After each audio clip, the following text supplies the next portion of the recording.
As a woman at the helm of the Momentum Group, Janet Murray says she owns her position as a woman at the top, unapologetically.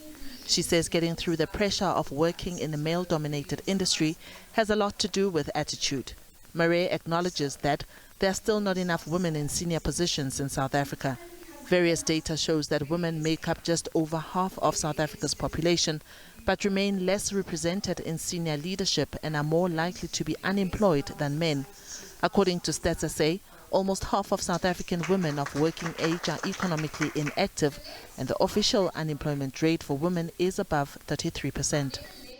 The one thing that helped me when I got this role as the Group CEO of Momentum was to stand back and realize how much it took, the sacrifices, how hard I needed to work, the sacrifices my family and my loved ones needed to make to help me make this dream come true. And that helped me in the sense to say, I have to own it. I have to make the absolute best of it. Because if I don't, I let all of them and myself down. And I think that is so important for us as women to then own it and be proud of it, because it took a lot to get to where we are. Among the topics covered were women's finances, the choices they make around money, and what financial freedom feels like to them. Entrepreneur Dr. Vumile Msweli encouraged women to celebrate their financial wins without guilt. I think the first point of departure is for you to understand where you came from. Once you realize that you're much further than you thought, it's easier for you to celebrate. There's a beautiful quote by Dr. Nelson Mandela where he says, after climbing a great hill, you realize that there's so many more hills to climb.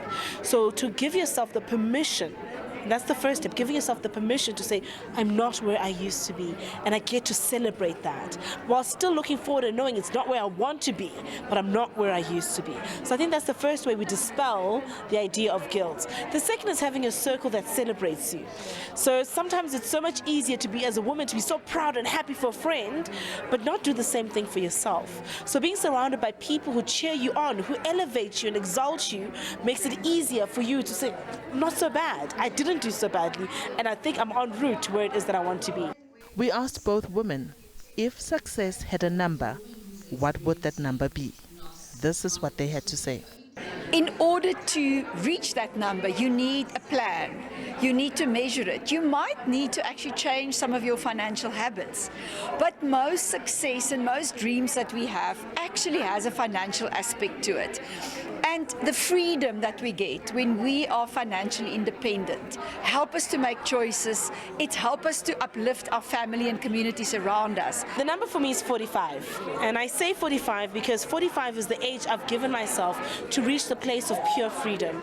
Freedom financially, freedom in time, freedom in how I show up, freedom in purely being able to give back as a philanthropist. So that is my number. Liabo Setho, SABC News, Johannesburg.